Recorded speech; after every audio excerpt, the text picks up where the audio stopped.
What's happening, everybody, and welcome back to the True Gamer Podcast, this time with good audio. I'm one of your boys, Eddie. A podcast where we talk about... I've thrown myself off. I'm going to start again. Do we have audio?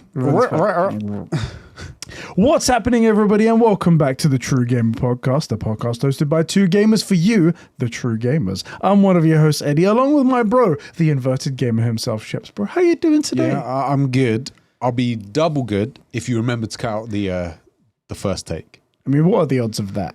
Zero. Literally zero. Yeah, zero. Yeah, let's be honest. Let's be honest. A bit of me thinks it's funnier to leave that stuff in anyway. Yeah. But it also happens to make it way easier on the editing. Yeah. But also, do you know what it is as well? Because we have a specific type of humor. Yes. Turns out there are other people that have that specific type of humor. Which is lucky. But not everybody does. And sometimes I'm like, oh my God, that's hilarious. And then just watch the comments dead. Like, yeah, I know. And it's so soul crushing that. Like I'll see a video where they'll do a take and the guy will be like, nah, that was crap. Let's do that again. They do the bit. And then it's only funny if they go, better remember to edit that out. Or I hope we remember to reference the fact that it just happened in the take you're keeping. And then I'm like, that's hilarious. That is hilarious because I know exactly what happened. It was Friday night, 11 o'clock. You totally didn't do any of the editing. You hit good because you're usually good. Yeah. Brilliant. Genius. Hilarious. If it's just a take left in, it's so cringe. Yeah. Anyway, you've been gaming. What have you been up to? Dude, if you want, we can jump right into basically the first topic because it is, we're going to jump right in, Phil, which is about Helldivers 2. So Helldivers 2 is a brand new game that came out literally on the last podcast. I got a code that day. Yes, you did. From PlayStation. Thank you, PlayStation, for the provided code right there. And I didn't know anything about it. I mean, I'd seen a little bit of videos from the state of plays prior to it. It was kind of on my radar, but it wasn't something that I was raving about. I was like, what's this? You know, it's got a bit of a Starship Troopers vibe, and I'm a big Starship Troopers fan. I was like, that looks cool. No problem. I would like to know more. Exactly. The intent. Have you seen that GIF of the main guy? It's like the intensity to want to know more. Oh, that's good. One I saw was it was somebody crying that like 40k fans, Starship Trooper fans, and someone else, another group which I was also a part of but didn't remember. I was like, oh, this is all me, like uniting for like the space fascism. And the comment was one of the arachnids from Starship Troopers on a laptop. Like, this is who wrote this tweet, and it's like an arachnid thing. That's funny. Anyway, Helldivers 2 came out, and since the last podcast, I have been glued to my PlayStation playing it.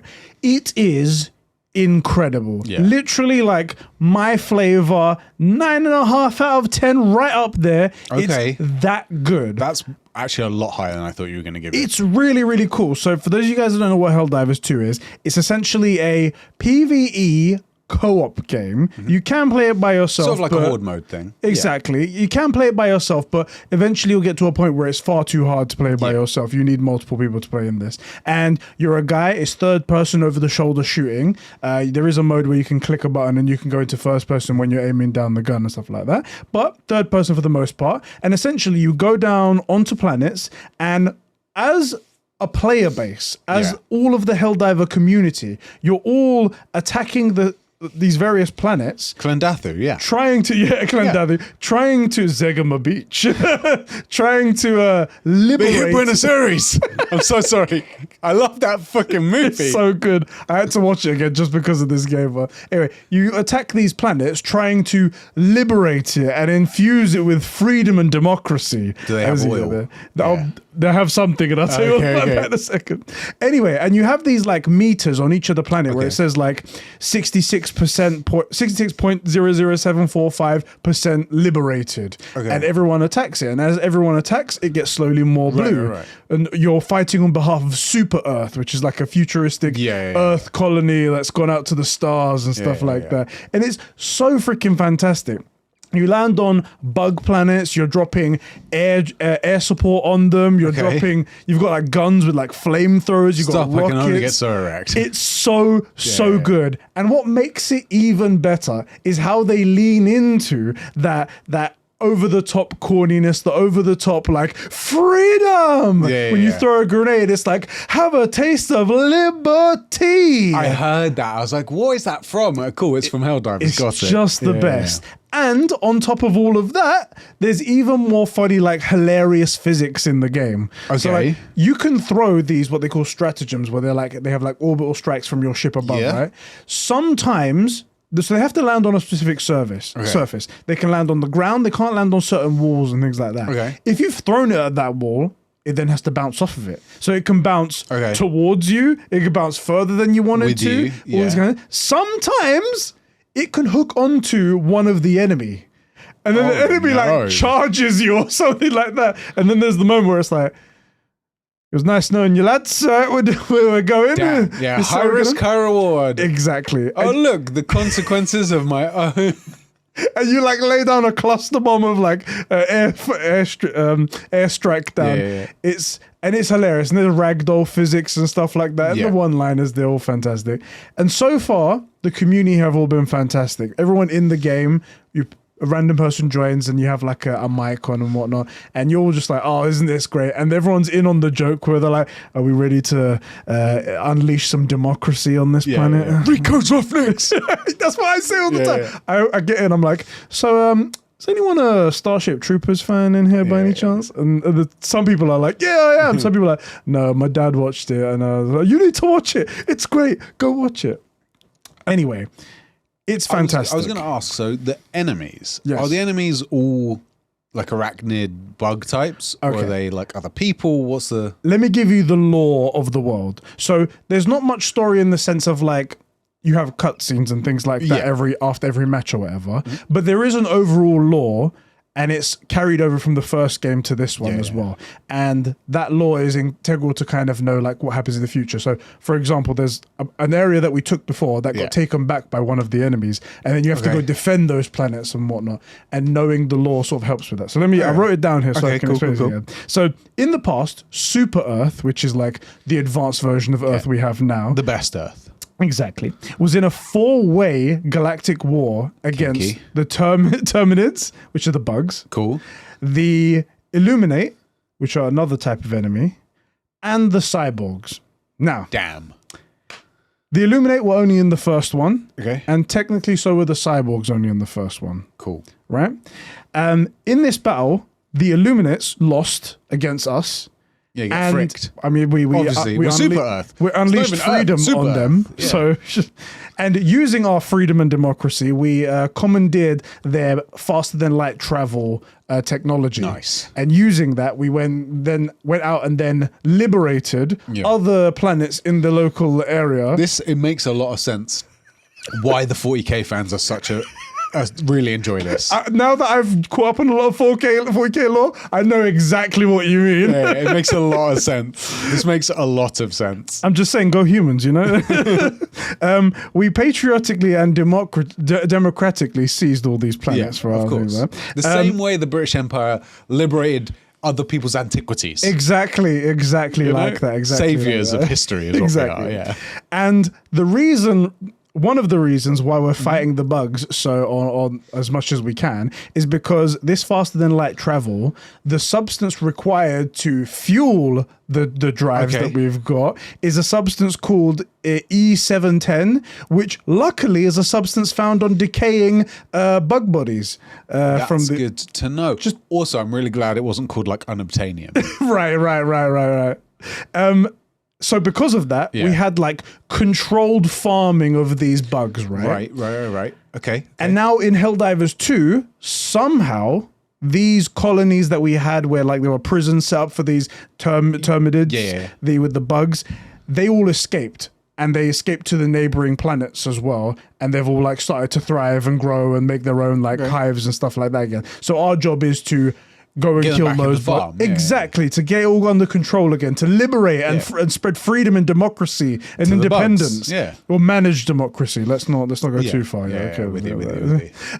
So that's our job. Yeah. Now there is one more type of enemy that's currently in Helldivers 2. They're called the automatons. Okay. You may have seen some videos of them. They're essentially like Terminators. They've got like red eyes and stuff like that, and they come in various different sizes. But they're not the cyborgs. They have a banner, like a flag, that is exactly like the cyborgs from the first game. Okay. But the developers have specifically said that they're not the cyborgs. All right. So what I'm suspecting, and this is the cool part of this game, what I think is so awesome, is that this game is going to continuously evolve because it's a live service game. Yeah.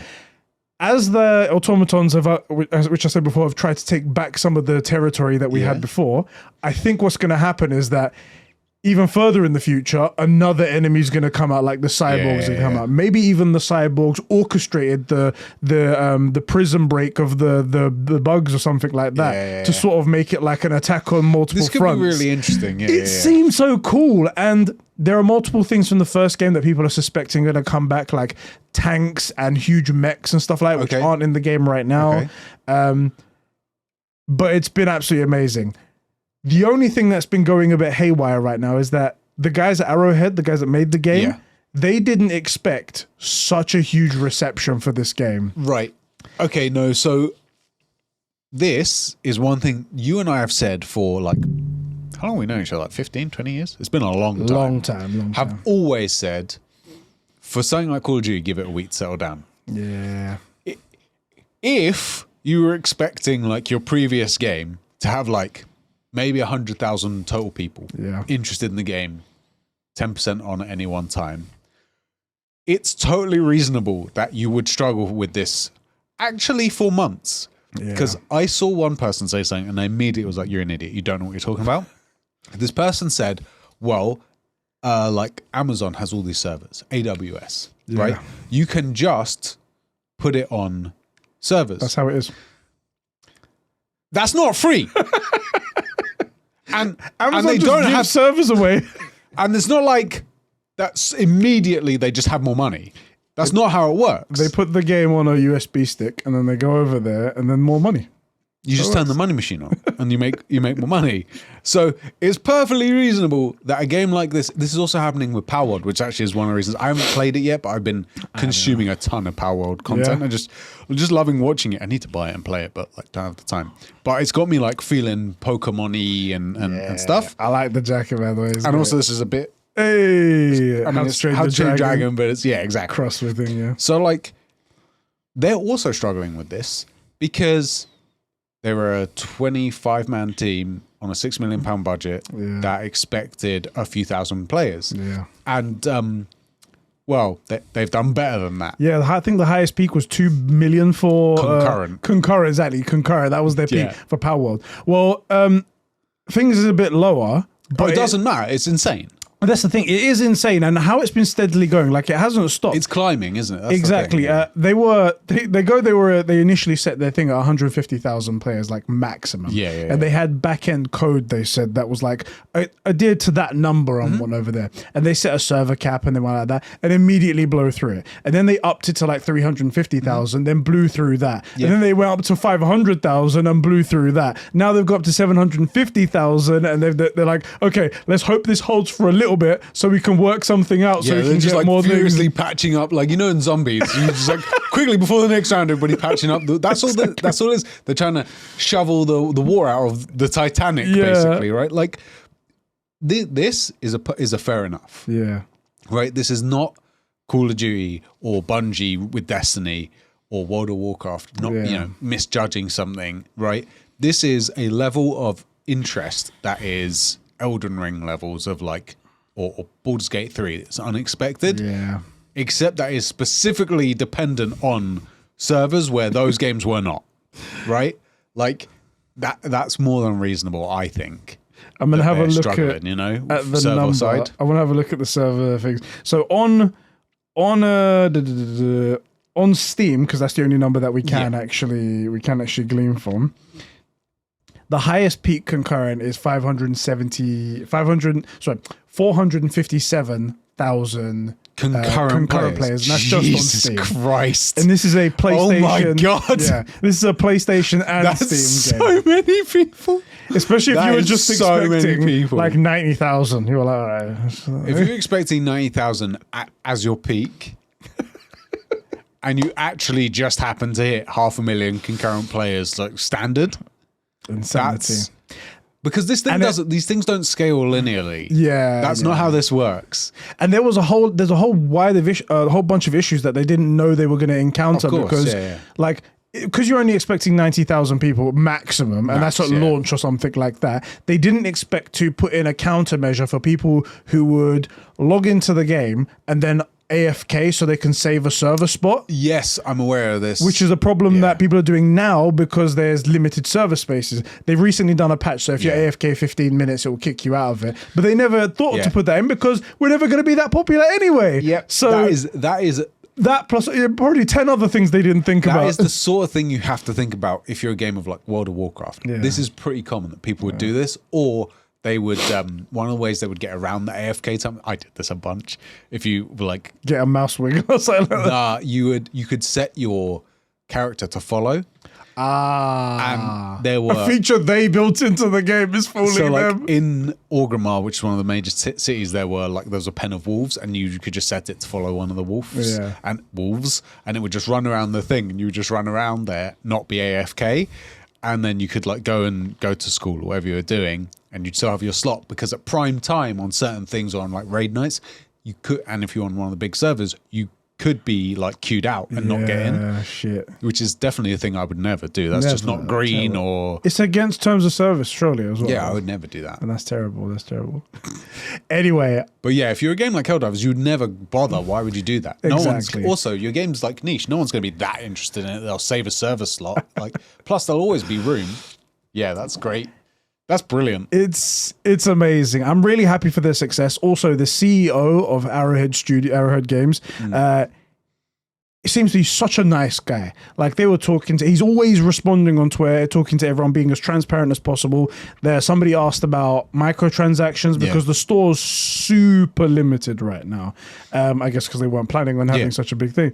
And they were like, I think we should first of all work out the server issue, work out our our staff situation. I'm already a fan. Exactly. This is why everyone's loving them. Like, work out our staff situation so we can work on our future content, because that obviously needs to be top notch and accelerated now because we've got all these people. And then we'll think about microtransactions. And he actually said, I think you need to earn the right to do microtransactions before you. And I was like, my God, you know what, you guys? I love this guy already. These are words I love to hear. I love this guy already. It's being seen as like one of the big like wins recently for PlayStation, because they're the publisher for this game and they are the franchisee owners of Helldivers. They're like co-franchisee with Arrowheads. So this is great for like PlayStation's new live service initiative. I bet they weren't expecting it. I'll tell you that. I bet they weren't expecting it. But that's usually where the best shit comes from. So I'm just we've had enough of these now that I'm gonna say, you and me, we're not.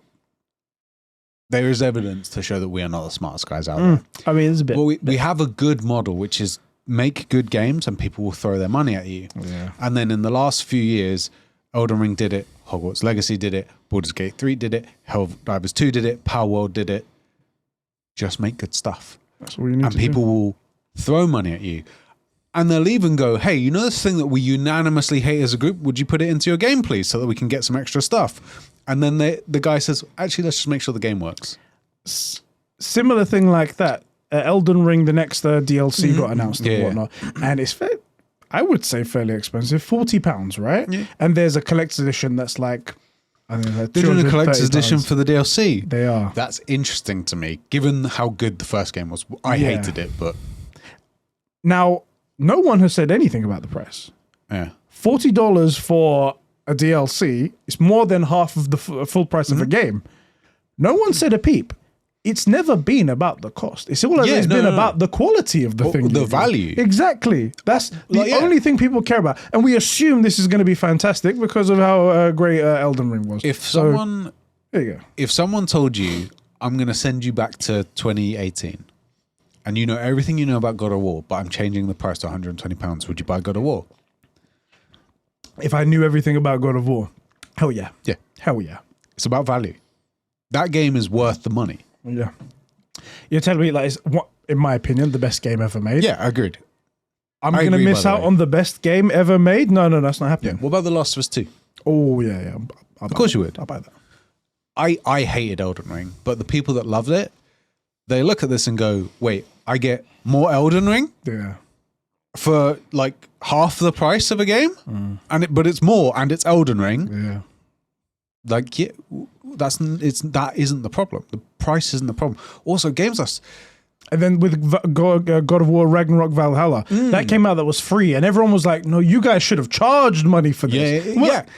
Again, Bro, we want to support good things. People yelled at me when I said I would pay money in Ghost of Tsushima for just, what was it I asked for? Oh, just the frame rate increase, something like that.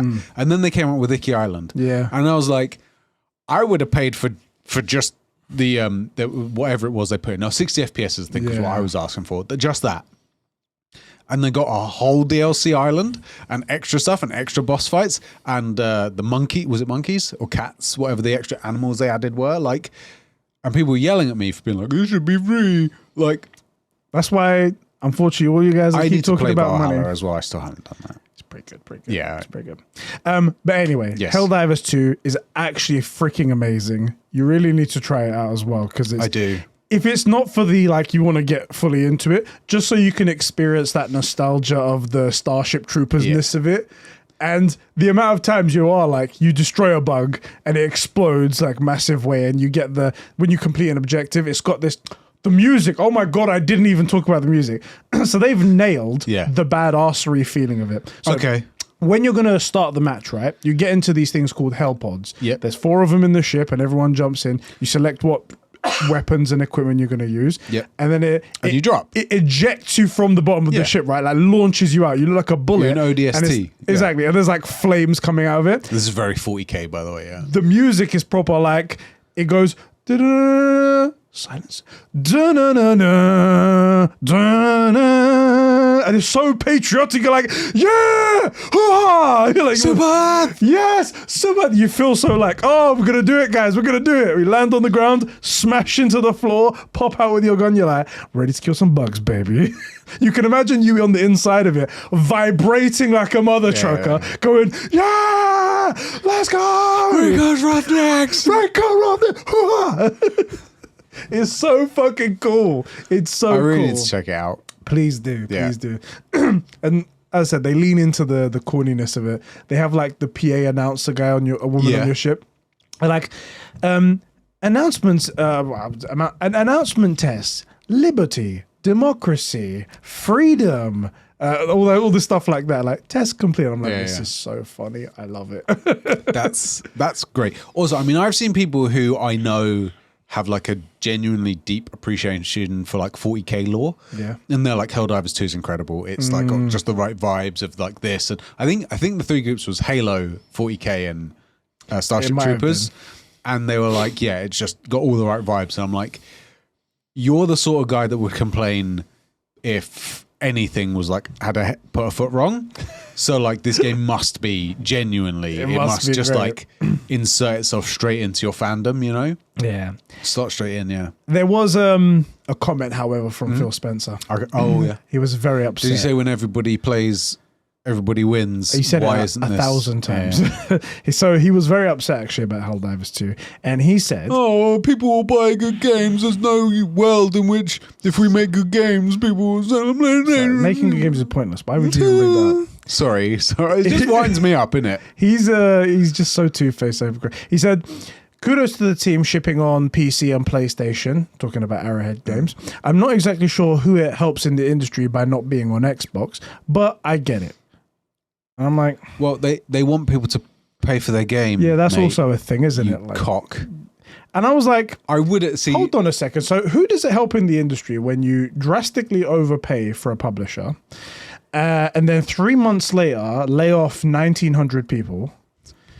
Who does that help? And also, who does it help when Palworld is the exact same thing? It's only on Xbox and PC. Who does that help when it's not on give us Palworld. On PlayStation? It was dead silent when that happened. I'm just saying, because he's a loser. The way he's gaslighting everyone else into thinking like this is terrible. It's loser talk. It is really what terrible. It is. It's loser talk because Helldivers would be a thing that people would jump on because of Game Pass. That would be crap for Arrowhead. Yeah.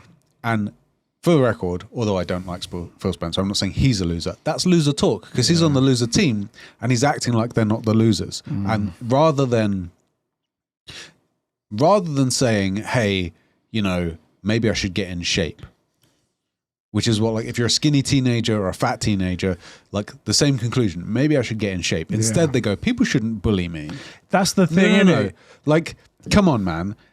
Come on. Like, it's so bad. Is bullying good? No, but also you can control, like, you're in a crappy position. Make yourself not crappy, and at least then you can complain, like, hey, I'm actually working on this. Yeah. But otherwise, like, dude, Phil, you're a loser. You're everything you do is loser talk, and you try and buy your way out of problems, and then now that you've purchased something, you think owning the thing fixes the problem. Yeah. Like, no, people want to spend money. He just sounds like a complainer here. Yeah, he's whining. And you're the source of the problem. Yeah, That's the thing. people want to spend money on good things, and they like it.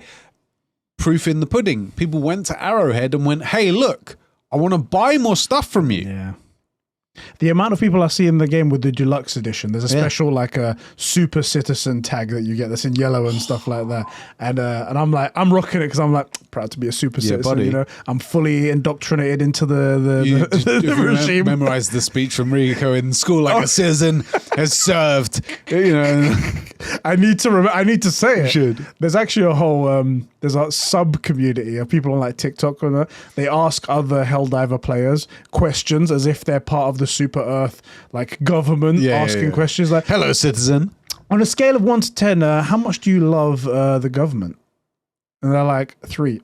Bro, you meant to say 10. Say 10. They're say 10 now. 10. All right, good. Cool. That's great. That's fantastic. That was close. How much do you love democracy? Well, I'm a 6 or 7, saying that. Bro, say 10. They're listening for you right now. Listening. It's just fucking hilarious. This is a great game. Everyone, play it. Highly recommend it. I can't say anything bad about this game. It's just fantastic. Fantastic. Okay. Yes. Before we go any further, let's thank some amazing people over on Patreon who support us at the $15 tier, our Super Bro tier. Super Bros, Super Earth. Oh, man. They're patriots. Would you like to know more? Would you like to know more? The intensity. Oh, I want to know more. Oh, man. By the way, it is dizzy all the way. It is dizzy all the way. I'm sorry. Anyone that thinks Carmen's the right pick. The problem is she's so freaking hot, right? She is. It's just she's a cold-hearted bitch. She led him on and eliminated all these options, eliminated the life that he could have had with Dizzy because she was being a bitch and just stringing him along. Oh, I want to bang this other guy that I'm flying on the ship with. So He's I guess I gotta break up with Rico. He's such a douchebag. Such a douchebag. Anyway, our Super Bros over at superpatreon.com/conversations. Oh god. My juicy left nut, Sabine from Smallville and Gamsmaster, the leader of the Empire, the fearless one, the great Lord Vader himself, step cousin, who is actually part of the Super Earth regime. So we thank him for his service and everything he does over there. And if you get eaten by a bug, it's just the way it is. So be it. That's what we can do. What can we do? Yeah. By the way, I went on a little. I went on IMDb and I looked at the actors for Starship Troopers, see what they're up to now, and stuff like that. Dizzy's in a second part of Starship Troopers. And I distinctly remember 4 gigantic bug holes being placed through her and her dying. And I'm like, what? How did they? I mean, I know they've got the super technology. Like Rico gets his leg like smashed. Yeah, but he isn't dead. Yeah, his leg very different to his chest, and he didn't go in a Bacta tank when you're still alive. And he didn't go, Johnny, I'm going. Also, that death is actually really impactful. Yeah, it means because obviously she's the right pick. There goes all of Johnny's happiness. Which, by the way, by the way, I'm back. Yeah. By the way. And I'm pregnant. Surprise! It's like proper daytime TV. It's not actually me. It's Izzy, the evil the evil twin. That's so it's weird. Dizzy, but she's back, but with amnesia. She's got amnesia. She doesn't remember that the dicking that you gave her, so I have to give it to her again. Anyway. Hold on, I'm looking this up. That's ridiculous. It has to be, right? I mean, I think I read that right. Oh, and why is this just this is the weird. IMDb's so strange. I googled it and it's just showing me her lines. Oh, fucking God damn it! Just take what I said as truth. It's on the internet now, so there you go. It's got to be true. That's true. Okay, our next topic. Yeah. Xbox had the big business event podcast that we spoke about last time. Last time we spoke, there was a bunch of rumors about a bunch of games going multi-platform. Xbox essentially throwing in the towel and going, all right, look, Game Pass ain't working, so we're going to do this. And they announced a business podcast event where they're going to be talking about everything that we're hearing. Yeah. And hopefully clear the record, rip the Band-Aid off and go, yep, there we go. Before we get going, I want to applaud Phil Spencer because he is one of the best politicians ever. Literally, he needs to run for president. If you didn't get it, this is a backhanded comment. He needs to run for presidency because, like, he has the way he can word. Only losers win all the time, okay? That's the reason why you never get a good president or a good politician, a good MP. It's always the worst people because it's always the fuckers that do this stuff. The way he was wording everything was so perfect. Him and his PR team, you have to say, wrote the best questions, and it was a Microsoft podcast. Yeah. It was so they wrote the questions and then the answers. So you have to say that Phil is very well trained. Very well trained. He's genuinely incredibly talented at flipping everything on its head in such a way that he can then answer the question he wanted you to ask. Yeah. And that's when he's actually being asked questions he's not prepared for. Yeah. Most of the time he's being asked questions he knows are coming. Yes. And then he gets to prepare them. And then it's... Like most big companies, they're only going to answer questions that they want to answer. And in this case, it was a question that they literally prepared and then practiced answers for them. It was so well done. It probably went to a focus group, let's be honest. Yeah. It was so well done that I went onto Twitter afterwards and I saw even the biggest fanatics of Xbox that were like losing their minds. All of them just flip out. They go, "Oh, so it wasn't that bad then. It wasn't that bad." And I'm like, man, they're so good at talking that this is what happened. Anyway. Also, who's their audience? The people that they're talking to are genuinely like, I'm sorry to say it, but they're bootlickers, right? These are the guys that are like, step on me harder, daddy. And not in a hot Miss Dimitrescu from frickin' Resident Evil. Yeah, not that, but in a like kind of cuckold way. Yeah, like it's weird. They're not even looking down at you or even giving you any sort of satisfaction. Like, do you like that, daddy? It's more like a step on you. I need to get somewhere. Yeah, like there's a puddle, lie down in that puddle for me and then walking across. And that's literally what it is, because this is the moment that they cannot lose customers, cannot lose fans, especially the ones that are diehards and delusional. Yeah. Because they need them the most. Maybe later on they won't give a shit and they'll say everything, but that's for the future. Yeah. Anyway, the headlines. Basically, 4 games are confirmed to be coming to PS5. Now, on the podcast, he was asked directly by his own employee, and he was like, can't really say what 4 games those are. Right. So why are we here? Good enough. Thanks for the answer, Phil. What about can't say just yet. There's still contracts being worked out. Okay, that's a good explanation for why you can't say, but isn't the point of this podcast to give the information out? Why are we here? What's the need to us? We gathered around this table for what reason? How long was it? It wasn't that long, actually. It was only about like 25 minutes. Okay. So when they called it a business event podcast, it was just a video. They were in a podcast that was someone was asking a question. Right. But again, he's what can you tell us? Nothing. When are you going to tell us? Can't say. His excuse was that it was like, oh, well, they've got their own like announcements planned. I don't want to step on their toes. And I'm like, that's a decent reason because you don't want to step on their toes. But again, why are we here? Yeah. Why are we here? Yeah. Don't do this then if you're going to do... It's just fake engagement. If he was a YouTuber, you'd all be like, this guy's botting views. You'd be like, this was a 20-minute video and nothing was said, dislike. Yeah, exactly. And then people are like, why is this guy still showing up on my feed? Oh, because you interact with it. God damn and it. YouTube rates dislikes the same as likes. So after the event, we got all the information we needed. Those 4 games are Grounded, Sea of Thieves, Grounded coming out on the 16th of April. Okay. Sea of Thieves coming out on 30th of April. And Pentiment, which is coming out on the 22nd of Don't know that February. one. Yesterday. Yeah. And Hi-Fi Rush, which is going to be March 19th. I'm actually going to say, Yeah. I don't know Penta whatever. Pentiment. Oh, The apparently other it was good. I'm not three sound pretty reasonable. I'm probably not going to play them, Mm. personally. Sea of Thieves could be interesting. But not exactly bangers. sure. Yeah, not exactly bangers. Well, Hi-Fi Rush Xbox- apparently very, very do good. Xbox have any bangers? Those are them. Oh man, we didn't get Halo Infinity. So here's the thing. They go, that's the four games that we're talking about Yeah. now. Immediately afterwards, the host, again, Yeah. Microsoft employee that they employed to ask these questions. Yes. The host asked, what about games like Starfield and Indiana Jones The Golden Circle? And Phil Spencer said, and I'm going to quote directly what he said here, so there's no way you can ever get it wrong. He said, Indiana Jones and Starfield are not one of those four. He said they are not one of those four. Everyone's like, well, that means they're not coming over to PlayStation 5. Yeah. What he's really saying is, no one's going to buy Starfield, so we're not going to sell it until it's worth buying.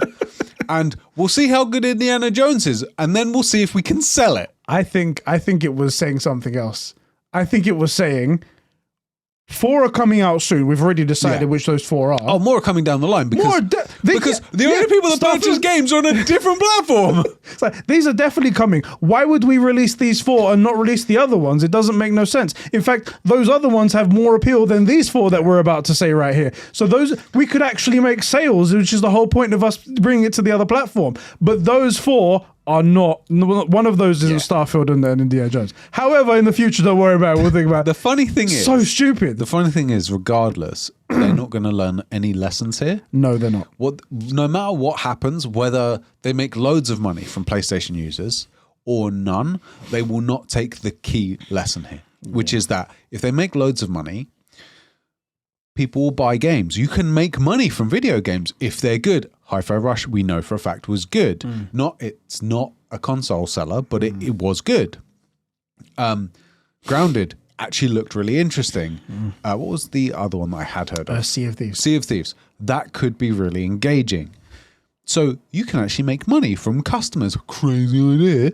And if they make nothing, they'll just go, see, PlayStation guys don't buy games either. Yeah. What they won't take is that maybe we could make money if we made good games. That's the one lesson they will not learn. No matter what, no matter how this goes, if they make money, they'll just keep making trash and trying to sell it to us on sales. If they make nothing, they'll say, see, look, nobody wants to buy games anymore. No, you make shit. Where the solution was to invest in making actually good games, invest in more games and studios, stuff like that. Instead, they're going to be like, well, clearly it's not us that's the problem. It's one of those delusional girlfriends that justify are like, investing they just broke up. It's not me that's the problem. It's obviously everything else around me. So I need to change. I need a small controller.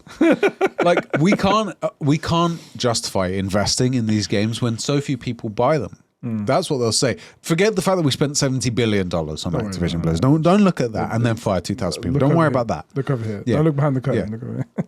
That's what they'll say. And then you get a small team. You get Power World, which I'm watching a lot of Power World, man. I don't know what it is, but it's sort of like, I'll tell you what it is. Power World is the best bit about Pokemon Go. Yeah. But it's actually in the Pokemon world. Like, you don't have to deal with the real world and pollution. Yeah, I've heard people talk about it, and I've seen just a little bit of gameplay, and I was like, okay, I guess see what this is. Yeah. And then, isn't this also hilarious? So I heard, and apparently this is real, that the creative director for Pokemon would constantly get tweets saying, we want an open world Pokemon, but with just the original 150 Pokemon. Right. And would then go into the floor of like the guys making Pokemon, and he'd read out the tweet and they'd all laugh at them for how stupid they were. Anyway, Power World was made. And, that's so funny. Isn't that just the funniest mate. thing? And this is where it all comes back to. Ultimately, I imagine it all laughing in Japanese. Like, ultimately, these are all suits. And Sony doesn't care about you. Nintendo definitely, pretty obviously, doesn't care about you. Yeah. And Xbox doesn't care about you. The only difference is Sony and Nintendo actually make good stuff. Yeah. They just missed the trick on the Pokemon thing. So at least if you give them some money, you're going to get a good game in return. Right. Yeah. But like, yeah, I just thought that was so funny. And then it's like, actually, people were serious about that. Yeah, we were really serious. Evidence.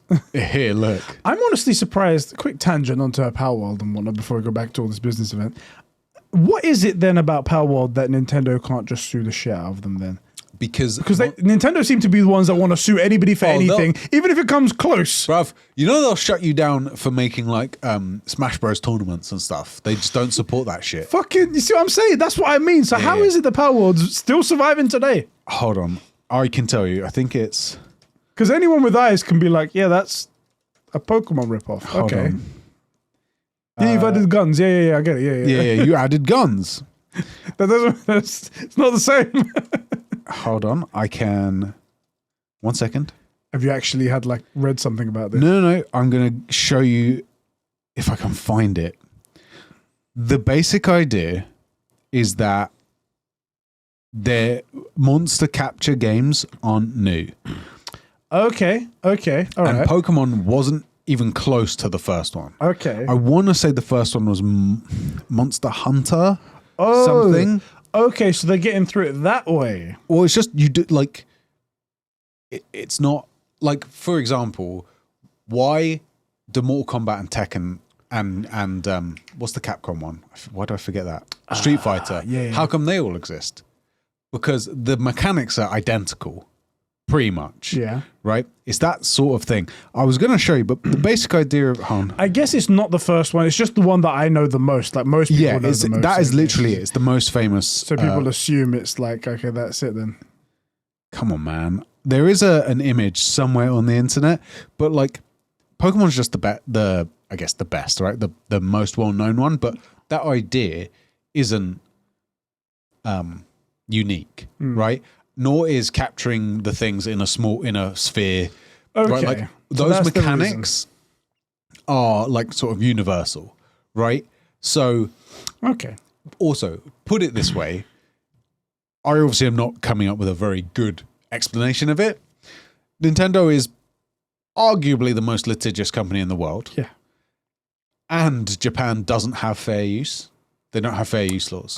This is the easiest win to bag. And Power World's been in development for 3 years. So obviously, there is no case here. So now, why? I can't obviously give you. I'll find if I can find that image. You'll immediately be like, I got it. Okay. But there is no fair use in Japan. Right. You cannot even for parody.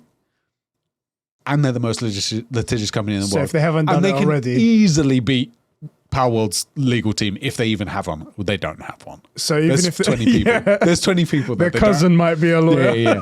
So if they had a case, they would have done it by now. And the fact they haven't means they've got no case. Yeah, there is no case. There is no case here. All right. Well, I'm on board now. It was just such a shocker to me. I know, because the thing is, you hear it and you're like, oh shit, yeah, these Power guys are going to get sued. They're going to get fucked. These guys get bent over, but no. I one time said, it's a me, Mario, and then I got a letter from Nintendo. Cease and desist. Cease and desist, please. Thank you very much. It's a me, Mary, and that's not enough difference. No, it needs to be more different than that.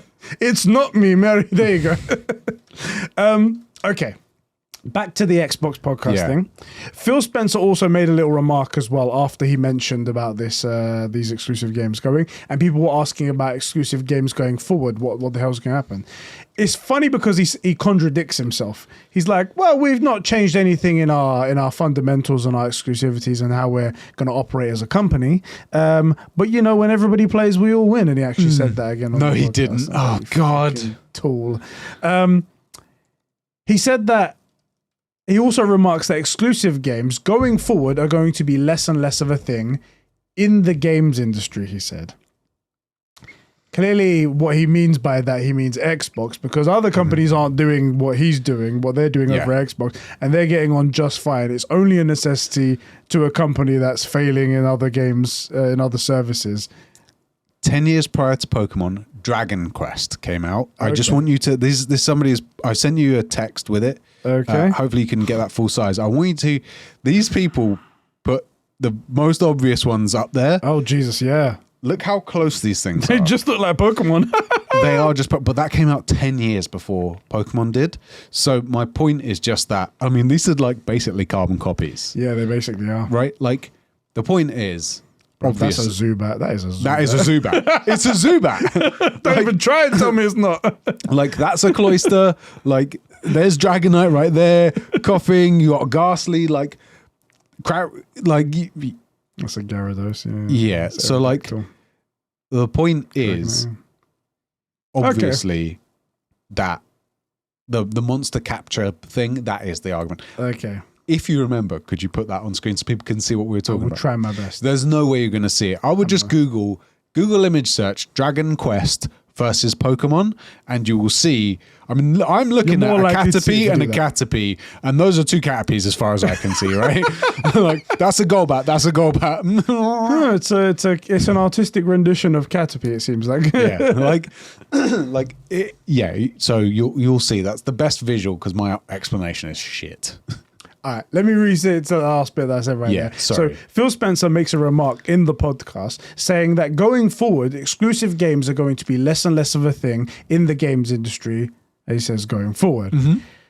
Clearly, what he means by that though is Xbox. We're not only. making any more, Right, because Yeah. it's like he's trying to like in a roundabout way say like we're giving up on exclusives because we can't support that because we business don't make model good anymore. games. We don't make good games, and no one. He's never going to admit that. But what he's saying is that we can't sell games. Yeah. and we don't have enough customers, so we need to broaden our net. We need to go to more people. I love how he's projecting that onto the entire industry. Everyone else is being really successful Yeah. with this successful business model.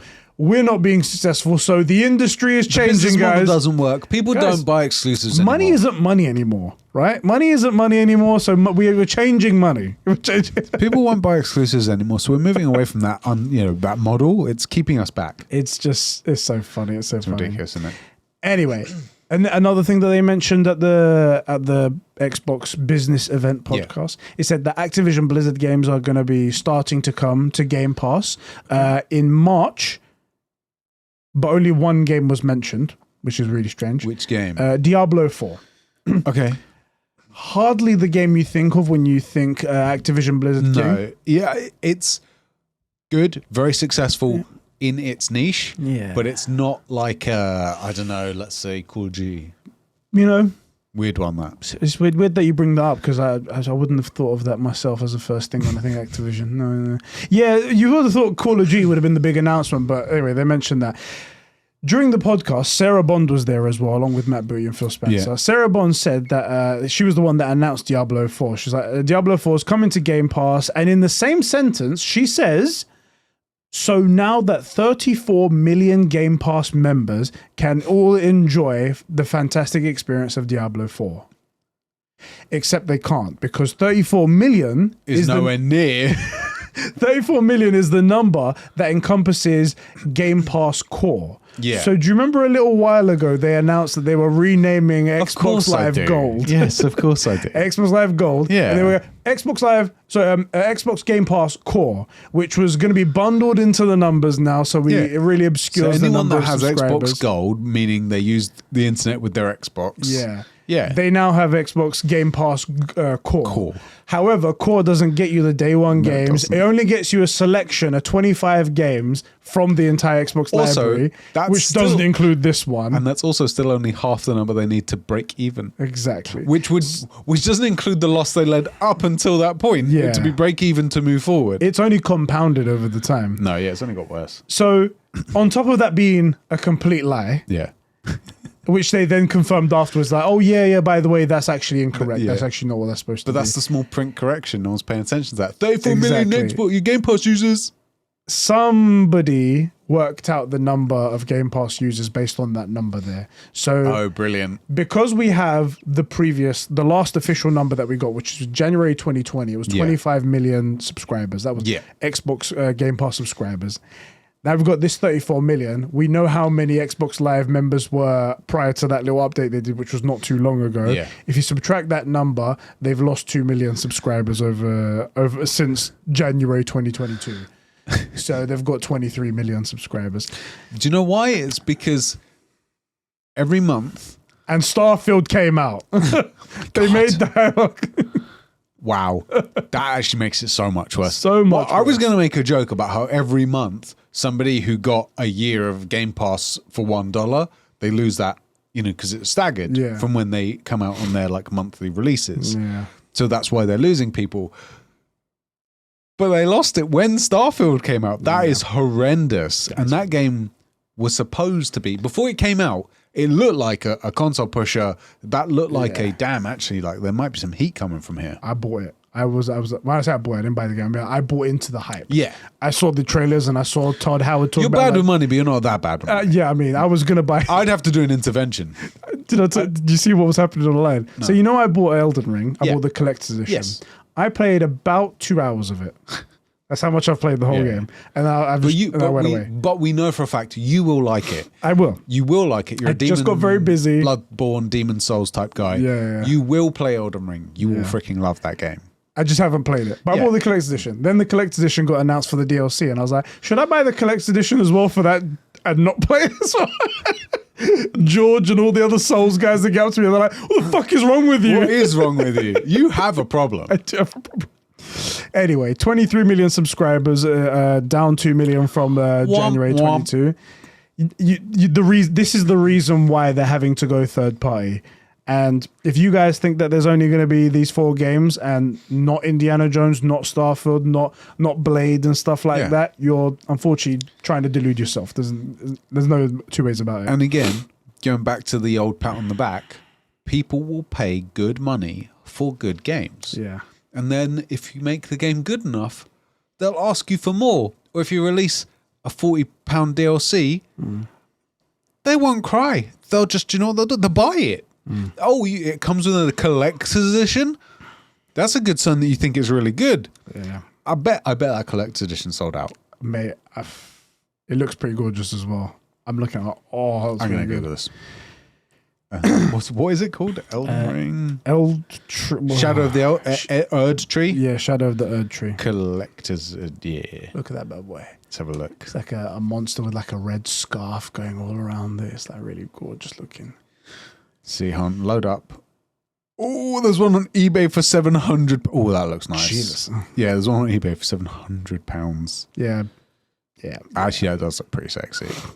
Okay, and then the final thing, just to prove to you that this event was completely pointless, and just to pat all the fanatics on the head to be like, look, calm down there, doggy, calm down there, doggy. They also did state that they aren't giving up on consoles, because that was a possibility as well.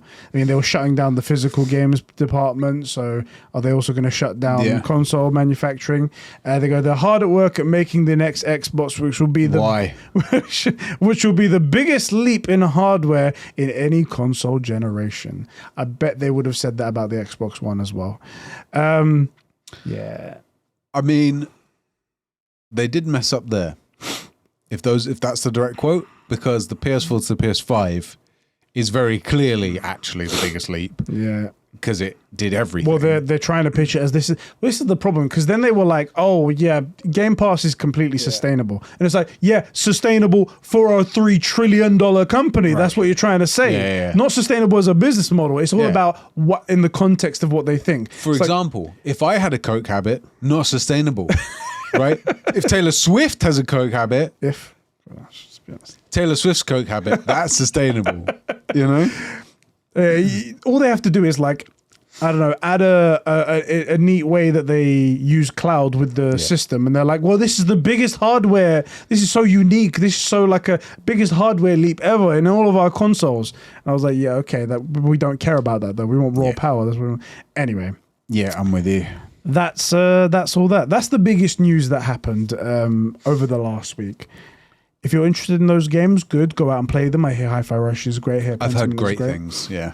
And also, to be fair, I've also seen some good clips of Sea of Thieves as well. I don't know any of these, unfortunately, so I can't provide you with any real information. I'd say go play Helldivers. Ironically, despite the fact that we've just been dunking on Xbox, I think probably at least 3 of those 4, because I don't know the one that starts with a P. Yeah. I think they're actually good games, and they're probably worth playing. Well, this is the problem. We love games. We don't love the companies. We love the games. Ironically, if the next Xbox is like the thing, I'm still not going to get it. Not because it's not like the best console, but because there's nothing to play on the best console. Yeah. That like I'm going to go where the best games are. I love games. I want good games. I don't really care what platform they're on. Yeah. If that next Xbox is the shiznit and it comes out with Banjo-Kazooie, I might buy one. Yeah. Assuming it's good. Or just do a remake. Just please, just don't ruin anything. Just don't. You obviously can't make good decisions. Just remake the thing that's in front of you. Copy the homework. For the love of God, copy the homework. I might actually buy it. They shut down that Toys for Bob. Oh, Toys for Bob. Yeah. That did Crash Bandicoot. So yeah, not. There's really a good decision making. Yes. 2 PlayStation hardware news. One of them, quite big actually. Apparently, there's a new PlayStation handheld currently in development, and instead of it being like the PlayStation Portal, where it's like remote play essentially, apparently this is going to be native hardware that can run PS4 and PS5 games. Sounds like a fucking unicorn. Yeah, I can't wait. It's going to be amazing. Hopefully it'll be great. Thank you. I really want to see it. Blah, blah, blah, blah, blah. I also want to say fuck you to Sony. Yeah. Kind of a middle finger to everyone who bought the fucking Portal. Because we're like, oh, they're never going to give us a PlayStation Vita 2. They're never going to give us another hardware that's dedicated thing. They're going to give us this thing because playing a PS5 game is probably going to be way too expensive of a device. Yep. Okay, we'll buy this then. We buy it and then it's like, oh, by the way, we're also bringing out a thing. Fuck you, bruv. This is what we wanted. This is what we wanted. That's what we were asking for. I like my Portal. I use it all the time, actually. Do you really? I do, actually. I use it downstairs all the time. But fuck you. That's because what we wanted was... Well, actually, what I want is a PSP. Yeah. But a Vita will do. Fuckers. Also, I just want to... Go on. I don't want to get too far away from Microsoft being fucking morons. Yeah. Crash Bandicoot 4 sold 402,000 digital units in its first month. In its first month? Apparently, the game sold 402,000 units digitally in its first month. That's 400,000 more than Xbox have ever sold of any game. Damn. So I just want to say... Can they just get on it?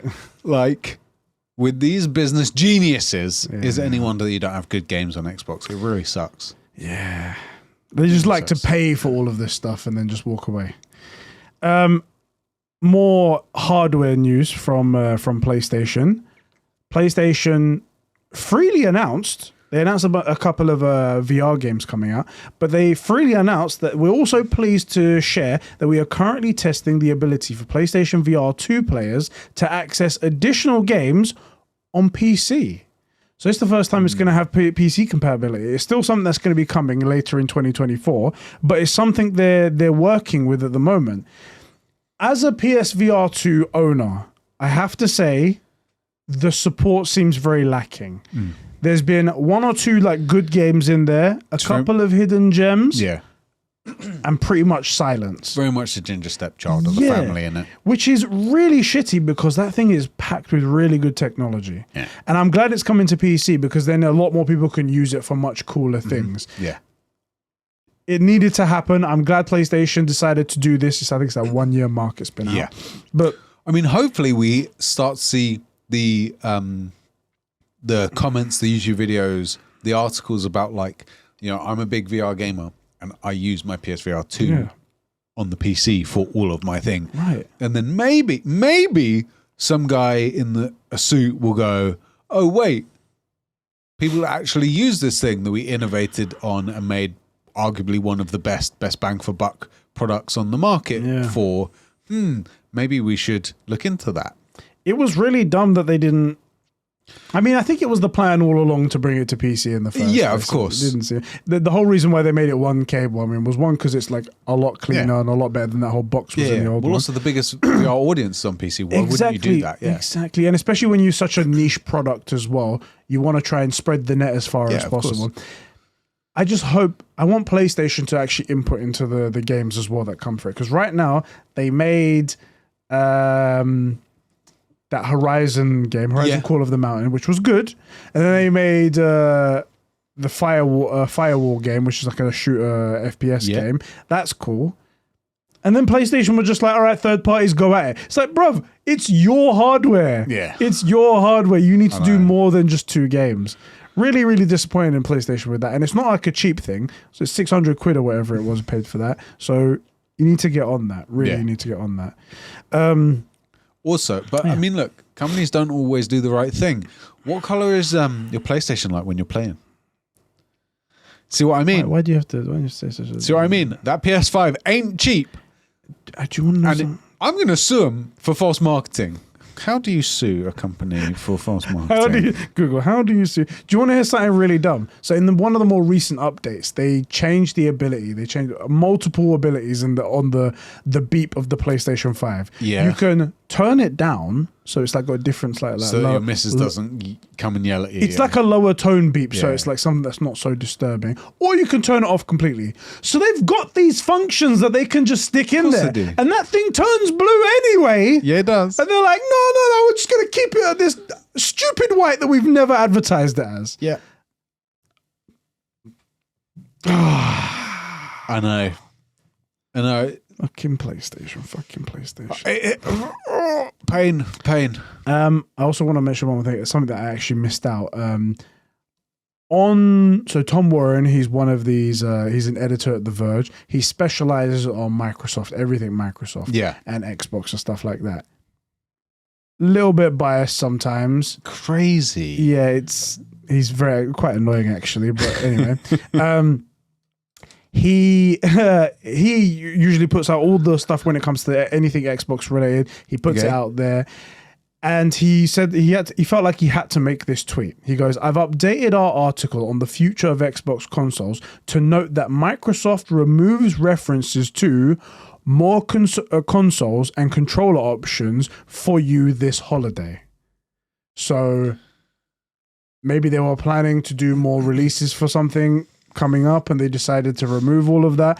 But it kind of flies in the face of the comment that he made where it's like, oh, well, we're definitely still in the console business. And then they're removing references to consoles from their blog posts and websites and stuff like that. Very weird right there. It does definitely sort of feel like if this was an episode of House. Yeah. This is the point where we know what it is treatment puts the kid into a coma and the parents are like, do we have to pull life support? And they're like, no, we can fix it. We're just going to have to cut its head off, but we can reattach it. Like, that's not the appropriate response for lupus. We're not actually sure it's lupus anymore. You know? Like, this is how it works. It just doesn't... Everything we hear from Xbox constantly feels like it's more life support updates. Just like... But like, oh, he's getting better. He's coming out of it. Yeah, but you're losing users, and your games can't reasonably be called games. People would rather play modded Skyrim than they would Starfield, and that is not a good sign. They should just sell another copy of Starfield somewhere. Sorry, another copy of Skyrim somewhere. Yeah. Okay. Before we talk about the one last thing that we've got to talk about here, let's thank some of our bros who support us over at patreon.com/Conbrosations. Our true gamers who get this podcast the day it's recorded and also get... Imagine being a pleb and having to wait. Instead of having to wait all that time till the public people get it and whatnot, terrible people out there. And who get their name read out as true gamers on this podcast. Thank you guys so much. Those people are Sheps' Crusty Right Nut, Sub2557, Gams, Gerald Tucker, Mikey T, Fishy, Cobra SS, Dagenham Dan, Adam Sunling, Max H, and Super Whale Ben. Thank you guys so much for keeping the lights and mics on the gaming going here at Conbrosations. Thank you so much. Okay. Our final topic is a pretty shitty one. Oh, fantastic. Because it's been all happiness, rainbows and chocolate kisses so far. Really. Do you remember Embracer Group? Do you know what they're all about? Why does his name ring a bell? They're the ones that have just been buying everything. They bought a bunch of studios, a bunch of IP, just stuff that you probably wouldn't have known too much about. So like I think they bought Crazy Taxi and stuff like that. Yes, they bought that's what Saints this is. Row. Yeah. All that, and they brought out that Saints Row game recently, that Bomb to Hell and stuff like that. They've bought a bunch of IP. I guess they were hoping to do something with it. It was just announced that Embracer Group cancelled 29. This just trying to stop that, I guess. They cancelled 29 unannounced games between July and December. Between July and December, 6 months, 29 projects. Yeah, that's like imagine three all a of the month, right? Imagine all of the work that's going into that, and then just to be like, nah, fuck that, nah, fuck that, nah, fuck that, get out of it, no. It's a very Microsoft decision, unless they've gone, these are some big hitters, and we want all the team on it. Maybe. No idea. The thing is, They did also cut 1,400 jobs as well. very Microsoft. So. That doesn't fill me with confidence. I was gonna say that. Nah, that's shitty. Never mind. Frick 'em. It's all pretty crap, and this was the problem that So when Embracer Group were buying all of these things, we were like, man, this is a recipe for disaster. You can't manage this many studios. You can't manage this many people. You can't manage all of these IPs. And then Microsoft followed suit, and we were like, you're even worse for this. You can't even handle what you've got. What are you trying to do here? And you see the result. When you don't have a daddy Microsoft to pay all the bills, this is what happens. Yeah. And it's only because Xbox has Microsoft that hasn't happened already over there, at least not in big capacities. They've laid off. The other thing is like, so I do think there is an aspect to making games. Weirdly, I think people can understand in a YouTube metaphor, which is that if you've ever made content, you know that sometimes the videos that you just pour your heart and soul into take hours and hours and hours. Those sometimes get like 5 views, and then your random phone video of like, oh, this is how you connect PS4 to your friend's thing. That'll do 500,000 views. Like, you don't get a say in that. All you can do is keep making content in your way, and just things hit, and then that's what guides you, right? Yeah. And that's sort of the same thing with video games, because you don't actually know what's going to be popular. And a couple of perfect examples: Helldivers 2, Power World. Like, you don't actually know that people would play a Pokemon open world game that isn't Pokemon. Yeah. What they want is a Pokemon game, and you can make something similar, but then also like it has guns. That's not Pokemon at all. That could have really not been. On paper, this sounds like it's a game that shouldn't work. No, it sounds like somebody's like, oh, and then you're going to make it roguelike, because like you freeze to death and burn to death in that game. Like, I'm really interested in like the Ash story, the Team Rocket, Misty, Rock, the Elite 10. That's what I'm really interested in. But I don't want to be dropped off on an island and have to punch a sheep to death. Right. Somehow though, blow up. Right. So you don't know. You just have to make stuff. One of the ways that you can kind of tell is how much do you play your own game? How much does the team play your own game, right? That's how Nazi Zombies became a thing, which is a perfect example where one of the devs just sort of made it as a pet project. And the reason it went in the game is because a bunch of the devs were skiving from their work to play zombies in the office. And then somebody be in the game. Somebody in Treyarch was like, this should go in. This is so good. It needs to go in. We'll include it. But you don't always have those sorts of moments. So you just have to make some things. They have to work. You can't just release Redfall and no one can walk downstairs. But like, you release good games, sometimes they work. Hi-Fi Rush is like a rhythm shooter that could do really well, which it did, thankfully. Or just be like, I want music and shooting, not music and shooting. Yeah. Right?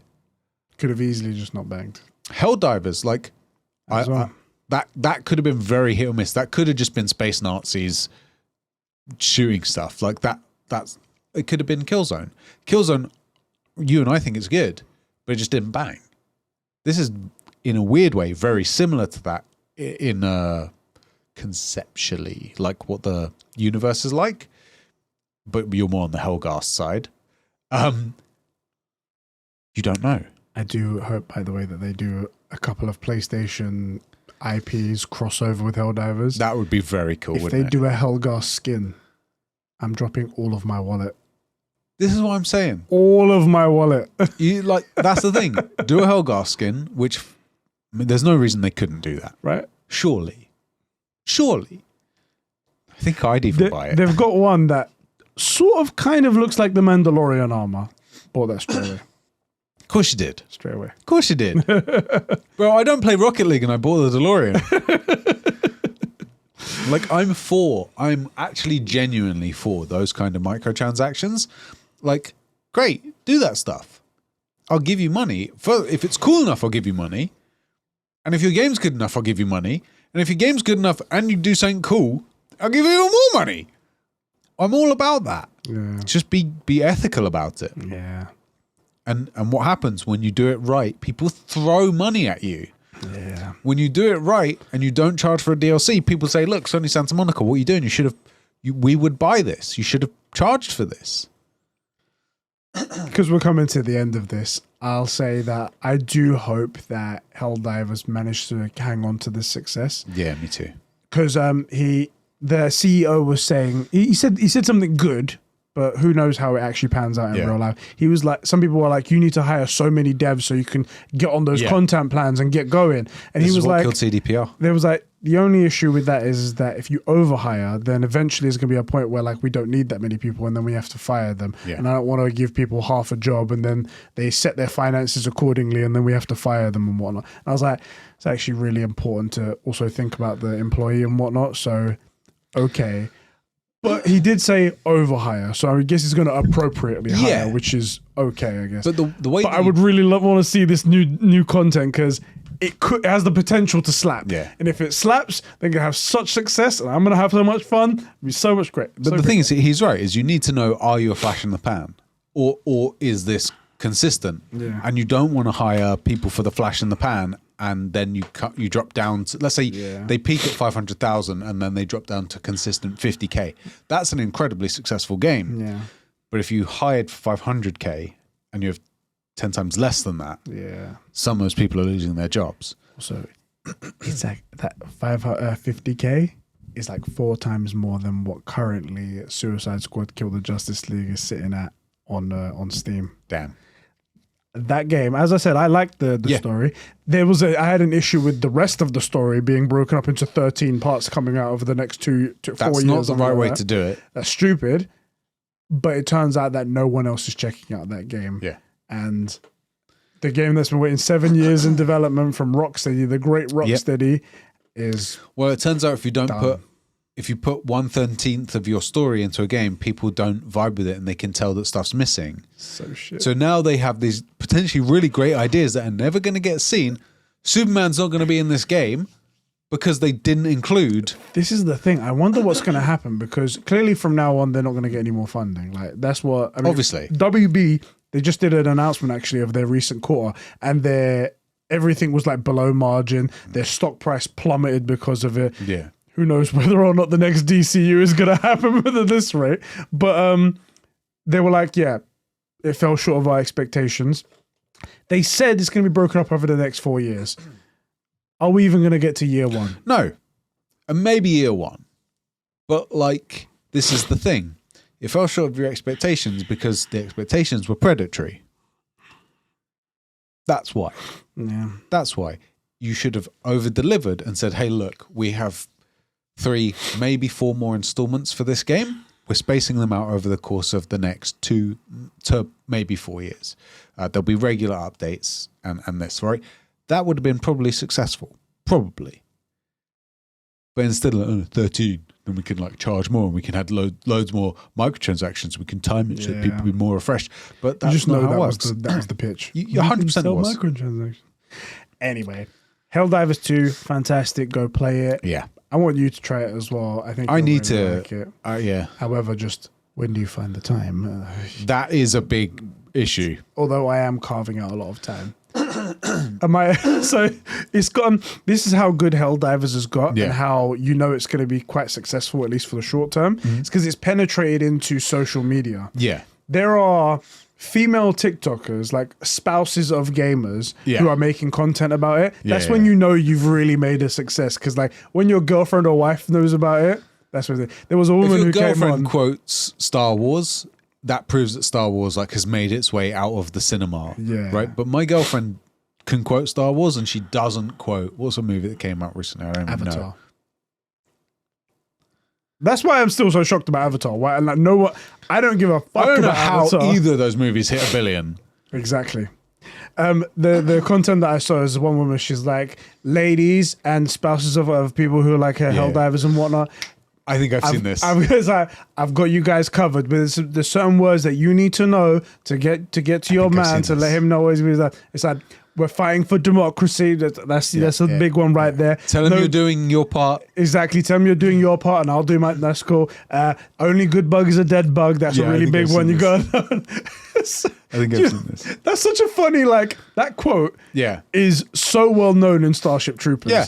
And it's literally And a then- guy who's only in that one scene for that line. I'm doing my part. That's it. And then also the cut to the school kids stamping on cockroaches that also have very clearly been dumped out in a Tupperware container in front of those kids. Yeah. Like, And then the woman's maniacal laugh Horrendous, afterwards. yeah. I'm like, yo, you're scary. It's propaganda, isn't it? Like, the whole point is propaganda. Like, people miss out, by the way, if you didn't catch it. Like, the underlying theme of Starship Troopers actually is a very deep movie, but Yeah. it isn't anything to do with bugs.